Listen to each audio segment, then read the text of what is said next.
आता बातमी आहे ठाकरेंसंदर्भातली। ते वर्ष होतं 2005। राज ठाकरेंनी शिवसेना सोडली आणि महाराष्ट्रात वादळ उठलं। काही जण राज ठाकरेंबरोबर बाहेरही पडले, तर काही जणांनी उद्धव ठाकरेंची साथ दिली। त्यानंतर मनसे आणि शिवसेना दोघांनीही एकमेकांवर प्रचंड टीका केली। 20 वर्षांनी महापालिका निवडणुकीसाठी ठाकरे बंधू एकत्र आले आणि एकत्र आलोय एकत्र राहण्यासाठी असं ठाकरे म्हणू लागले। पालिका निवडणुकीत तसं ठाकरे बंधू चमत्कार काही करू शकले नाहीत। त्यानंतर आता कल्याण डोंबिवलीत मनसेनं शिंदेंच्या शिवसेनेची साथ दिली आहे। राज ठाकरे आणि उद्धव ठाकरे एकत्र राहणार का याची चर्चा पुन्हा एकदा सुरू झाली। या सगळ्या चर्चांना षण्मुखानंद मेळाव्यामध्ये उत्तर मिळालं। एवढंच नव्हे तर मनसे आणि शिवसेनेची विलीनीकरणाची वाटचाल सुरू झाली आहे का याचीही आता नव्यानं चर्चा रंगू लागली आहे। ती का होतीये, काय नेमकं घडतंय बघूया।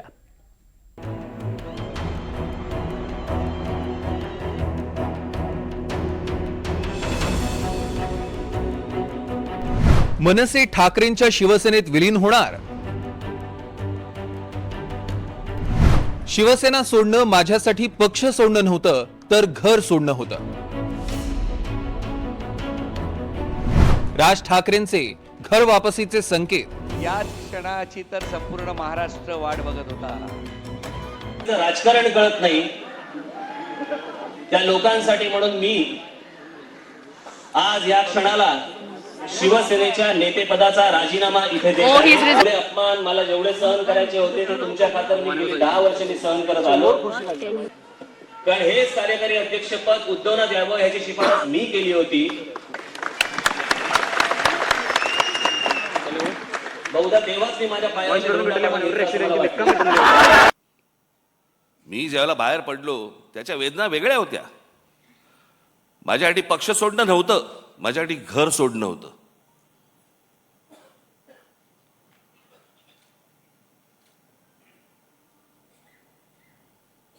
पण त्या सगळ्या गोष्टीला आता एक 20 वर्षाचा काळ निघून गेलाय।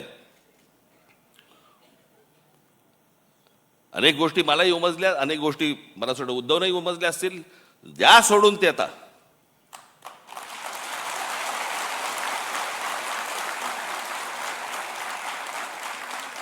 दोन 2005 ते 2026 21 वर्षांमधलं हे अंतर आहे। त्यावेळी राज ठाकरेंनी शिवसेना सोडली ती माझ्या विठ्ठलाला बडव्यांनी घेरलंय म्हणत।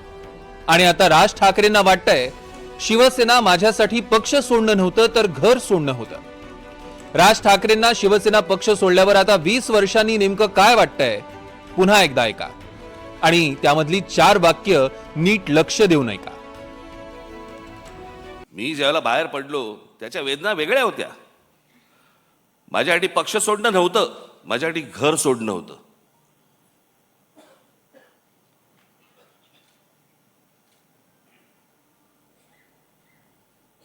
पण त्या सगळ्या गोष्टीला आता एक 20 वर्षाचा काळ निघून गेलाय।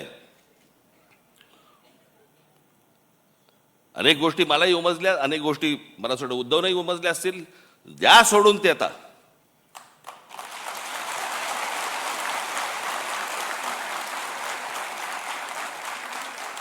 शिवसेना सोडण्याबद्दल राज ठाकरेंनी 20 वर्षांनी पहिल्यांदाच भाष्य केलंय। म्हणून आम्ही एकत्र आलो ना, तुमचा प्रश्न चुकीचा आहे। त्यांचं जे तिसरं वाक्य आहे ते अत्यंत महत्वाचं आहे, थर्ड स्टेटमेंट, की आता आम्ही सगळं विसरून एकत्र आलेलो आहोत, सगळं विसरायला पाहिजे महाराष्ट्रासाठी। त्यातलं हेच वाक्य महत्वाचं आहे आणि याच भावना महत्वाच्या आहेत दोघांच्या वतीनं। आता कशाला प्रश्न विचार। त्याचवेळी राज ठाकरेंनी बाळासाहेबांच्या जन्मशताब्दी निमित्त सामनामध्ये माझा काका नावाचा लेख लिहिला। त्यामध्ये राज ठाकरेंनी मातोश्री वर्षा आणि बाळासाहेबांसोबतच्या आठवणी लिहिल्या। राज ठाकरे म्हणतात, मी जेव्हा वेगळी राजकीय चूल मांडली तेव्हा मला सर्वात जास्त त्रास एकाच गोष्टीचा होत होता, की माझ्या माणसांना आता पूर्वीसारखं मला भेटता येणार नाही। वडिलांचं छत्र हरपलं होतं आणि आता मी माझ्या काकापासून पण दूर गेलोय। हाच विचार मनाला खात होता। पक्षातनं बाहेर पडणं यापेक्षा माझं घरातनं बाहेर पडणं त्याचं दुःख खूप जास्त होतं। राज ठाकरेंनी लिहिलेला हा लेख आणि शिवसेना सोडण्याबद्दलचं भाष्य या दोन्हीमधनं जाणवतंय की राज ठाकरेंना घर सोडल्याची रुखरुख लागलीये का आणि त्यांनी घरवापसीचे संकेत दिलेत का। आणखी महत्त्वाचं म्हणजे बाळासाहेबांच्या जन्मशताब्दी निमित्त षण्मुखानंदमध्ये जो सोहळा झाला त्यामध्ये दोन्ही ठाकरे बंधू पहिल्यांदाच एकमेकांशी अगदी सहज दिसले। मोकळे ढाकळे वावरले, मनापासनं हसले. महापालिका निवडणुकीदरम्यान दोघे भाऊ बऱ्याचदा एकत्र आले, पण त्यावेळी थोडंसं अवघडले पण होतं. या सोहळ्यात मात्र ठाकरे कुटुंब खऱ्या अर्थाने एक झालेलं बघायला मिळालं. सोहळ्याच्या सुरुवातीलाच आदेश बांदेकरांनी उद्धव ठाकरेंना राज ठाकरेंचा सत्कार करण्याची विनंती केली आणि पुढे काय घडलं तुम्हीच बघा. याला म्हणतात कुटुंब.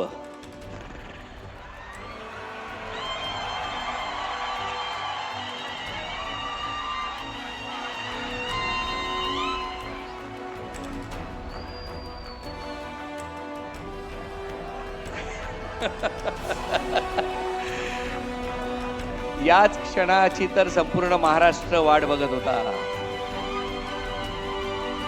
कधी कधी शब्दांपेक्षा बऱ्याच वेळा दृश्यच बोलकी असतात. तसाच हा ठाकरेंचा हसता खेळता बोलका सोहळा होता. राज ठाकरे भाषण झाल्यावर निघून गेले आणि त्यावेळी रश्मी ठाकरे राज ठाकरेंना निरोप द्यायला बाहेर आल्या.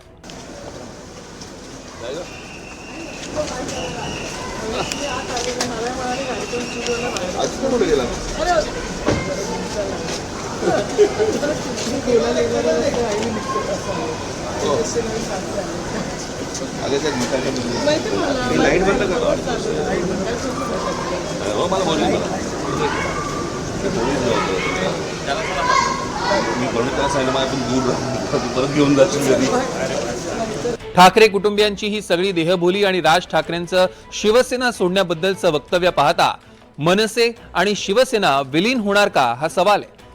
नाही, असं आहे की राजकारणात काहीच अशक्य नसलं तरी आज तरी उद्धव ठाकरे आणि राज ठाकरे यांचे पक्ष मर्ज होतील किंवा त्यांचं विलिनीकरण होईल असं म्हणणं थोडंसं घाईचं होईल. कारण एक बघितला तर यांच्या दोघांची वेगळी होण्याची जर कारणं आपण बघितली तर दोघेही स्वतंत्र व्यक्तिमत्वाचे नेते आहेत आणि असं आहे की एका मॅनात दोन तलवारी राहू शकत नाहीत आणि त्याच कारणामुळे हे दोघं वेगळे झालेले आहेत आणि आज तरी ते एकत्र येण्याची शक्यता तशी खूप कमी आहे. एक निश्चित आहे की ते जर एकत्र आले तर एक महाराष्ट्रात एक निश्चितपणे एक शक्ती उभी राहू शकते. कारण असं आहे की महाराष्ट्रामध्ये आज विरोधी पक्ष जो काँग्रेस असेल किंवा राष्ट्रवादी काँग्रेस शरद पवार असतील हे दोन्ही पक्ष आज कमकुवत झालेले आहेत. एकीकडे ठाकरेंच्या तोंडी विलिनीकरणाच्या दिशेनं भाषा आली असताना भाजप मात्र म्हणतंय ही केसानं गळा कापणारी मैत्री. राज ठाकरेंनी सावध राहावं. मनसेनं उबाटा गटाला मदत केली, परंतु उबाटा गटानं राज ठाकरे यांना देखील सोडलं नाही. त्यांच्या पाठीमध्ये खंजीर खुपसला. अशा पद्धतीनं केसाने गळा कापणाऱ्यांबरोबर राहायचं का नाही याचा विचार स्वतः राज ठाकरे यांना करावा लागणार आहे. त्यामुळेच राज ठाकरे यांनी काल भाषणात देखील सांगितलं की मी लवचिक भूमिका घेतोय. पुढची लवचिक भूमिका हीच असेल की राज ठाकरे उबाटा गटापासून दूर गेलेले आपल्याला बघायला मिळतील. राज ठाकरेंनी एक महत्वाचं वक्तव्य कुठलं केलं तर ते म्हणजे गेल्या 20 वर्षात काही गोष्टी मला उमगल्या आणि उद्धव ठाकरेंनाही उमगल्या असतील. या वाक्याचे अनेक अर्थ निघू शकतात. 2009 मध्ये मनसेचे 13 आमदार निवडून आले. त्यानंतर झालेल्या महापालिका, विधानसभा आणि लोकसभा निवडणुकांमध्ये मनसेला विशेष यश मिळालं नाही. मनसेला अपेक्षित पक्षविस्तार करता आला नाही. तर दुसरीकडे शिवसेना फुटल्यानंतर ठाकरे गटालाही संघटनात्मक ताकद वाढवण्याची गरज आहे. मुंबई महापालिकेचे निकाल पाहता ठाकरेंनी कडवी झुंज दिली आणि मुंबईत अजून ठाकरेंची ताकद आहे हे सिद्ध झालं. मुंबईची लढाई तुम्ही चांगली लढलात. म्हणजे आज सुद्धा सगळेजण हळहळतायत. सगळ्या जणांनी आजही मला आणि आपल्याला सगळ्यांना ज्या प्रतिक्रिया येत आहेत देशभरातून येत आहेत की लढाई तुम्ही फार उत्तम पद्धतीने लढलात. जो एक आभास किंवा जे चित्र निर्माण केले गेलं होतं की आता बस संपली, शिवसेना संपली, ठाकरे नाव पुसून टाकणार, त्यांना तुम्ही रोखलत आणि हे महाराष्ट्र फक्त करू शकतो. गेल्या 20 वर्षात बऱ्याच गोष्टी खरंच दोन्ही ठाकरे बंधूंना उमगल्या असतील आणि राज ठाकरेंच्या तोंडी घर सुटल्याची सल असेल तर कदाचित येत्या काळात मनसे आणि शिवसेना कायमच्या एकत्र आल्या तर आश्चर्य वाटायला नको. शेवटी काय तर ये वक्त वक्त की बात है. Bureau report, NDTV Marathi, Mumbai. याच क्षणाची तर संपूर्ण महाराष्ट्र वाट बघत होता.